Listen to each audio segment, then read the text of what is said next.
lot of people say that in life, there's nothing stronger than love. Say perhaps a love for, your little sister or your grandiose paternal figure. But in my many years alive, I've found one thing stronger. A weapon so strong it's actually banned on all battlefields and was once used to annihilate an entire indigenous tribe in the Amazon, and that is a standard wrench. Now in my maniacal pursuit to agonise myself and to go even further beyond, or go insane trying, I set myself the challenge of beating Bioshock using only the wrench. The wrench, as you may assume, is pretty trash on its own, with the lowest damage for a standard weapon in Bioshock. But with a bit of brute force and ignorance, anything's possible. Now the rules are pretty simple and self-explanatory, but just so we're clear, the only weapon I was allowed to use in the entire run was a wrench. Nothing else. So obviously that means no other weapons and no plasmids. However, Gene Tonics, they're fair game, seeing as far as that's concerned, they require no direct input from me. But with that said, let the torture commence.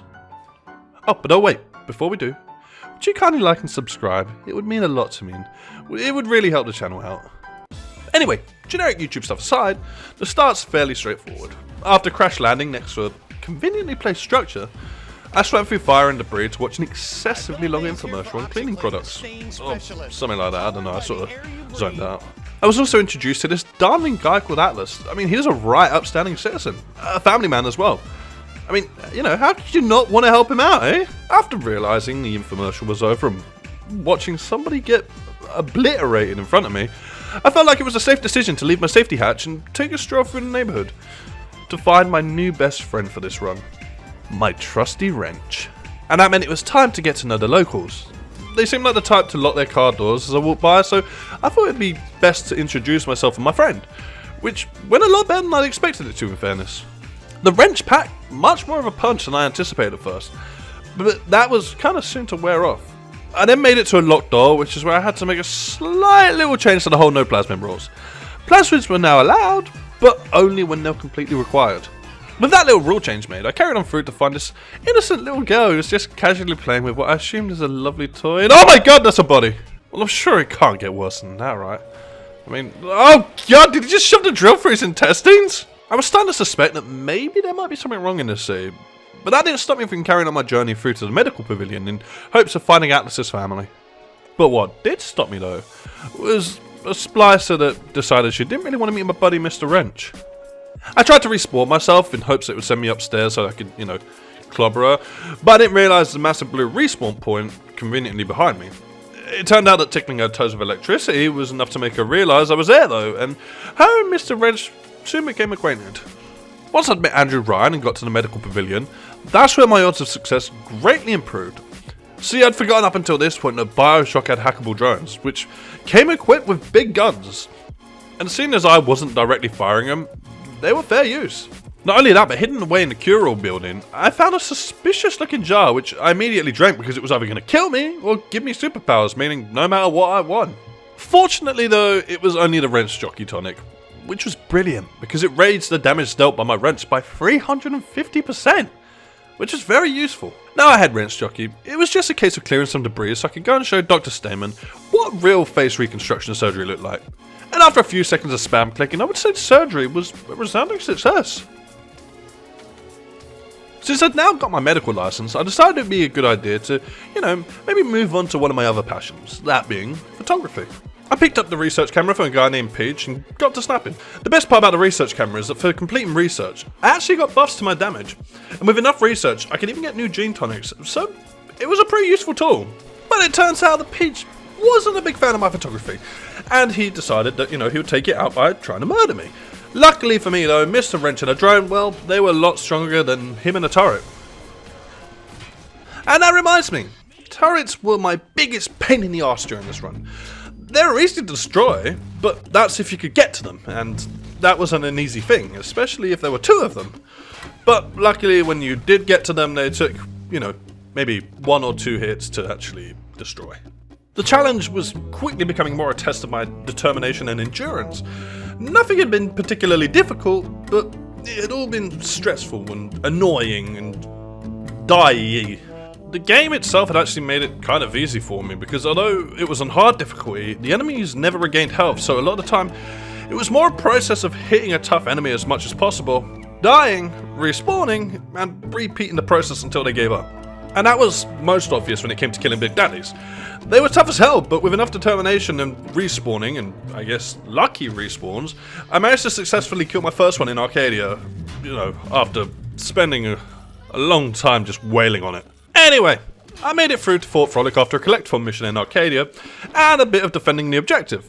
And that's where I met Sander Cohen, a man who shared my love for art and photography. He asked me to help him complete his masterpiece, which I did gladly by taking out his enemies with grace and elegance, just like the artist I am. I also put my endurance to the test by deciding to kill another big daddy, but I think I sort of out-endured it and kind of got bored and just gave up. So I just saved the little sister without much of a real fight towards the end. By this point I noticed things were starting to get a little bit more difficult again, which was a bit of a pain in the arse. But I helped Cohen complete his masterpiece and then turned him into art as well, because he had a key I really wanted and the actual result of it was pretty underwhelming, but I still got the key. It was finally time to meet my buddy Ryan, but not before I completed another thrilling collectathon. My photography skills unlocked my wrench jockey 2, giving me an additional 550% damage. And I was definitely about to need that extra damage, because to get to Ryan, I was going to need to kill 3 big daddies. The first 2 actually put up a good fight, but I guess by the time I got to the third one, he'd seen how I'd massacred his boys, so it kind of just stood there without really putting up any fight, which I appreciated. Also, I'm a bit concerned that maybe I may have traumatized the little sister that he was carrying, because she kind of just stood there even though the whole of Rapture was starting to blow up around her. I don't know, I mean, yeah, she's just kind of chilling there. By this point, me and Atlas were practically besties, so I followed his orders. I helped him out of my own free will by giving Andrew Ryan a new hat, courtesy of Atlas. Then I kindly inserted Andrew Ryan's genetic key into a big old machine, which meant I'd saved the day. I think. No, it actually turned out I'd been tricked into giving Atlas, who was secretly Fontaine, control of Rapture, which was not gangster at all. And I don't like being tricked. So I thought it was a good idea for me and Mr. Wrench to pay Fontaine's face a visit. Bridget Tenenbaum was my new friend, and she was kind enough to help me cure myself of Fontaine's mind control, by once again sending me on a collectathon. My wrench was eating its way for enemies at this point, and I was actually becoming scared of even wielding such a powerful weapon. After regaining my freedom and free will to do whatever I wanted, I did exactly what Tenenbaum told me to do, and I went in search of the Big Daddy, which I can only assume smells of BO and rotting fish. Then it was time to go and get a laryngectomy. That's the real word I looked out. Once I sounded like a Big Daddy, all I needed to do was cosplay a Big Daddy, and just like that I was able to chase a little girl through a door. That's a bit wrong. I love escort missions, as most epic gamers do, which made the next part of this game great. My kid kinda died because I was a negligent father and got distracted, but luckily she was easily replaceable. My next kid though was even better because a Big Daddy came running through the wall and tried to kill me, but I managed to use the small child as a human shield, seeing as it refused to hit her. After picking up my Dad of the Year award, I slowly followed my most likely traumatized child to the final battle between Mr. Wrench and a now extremely jacked Fontaine. And the fact that this mission didn't have the same luxury as the rest of this game, that being infinite respawns right next to my non-regenerative enemy, filled me with abject terror and horror that is incomprehensible to the human mind. But one of the upsides to only ever using the wrench meant that I didn't need to waste money on ammo, which was good for me, because my tiny little goblin brain had a knack for picking up anything that glue, that being mostly money. And all that money I spent on medkits. That meant it was time to suck Fontaine dry. Of Adam. Fighting him was a challenge because he kept knocking me back to the other side of the room, which meant Mr. Wrench couldn't quite hit him.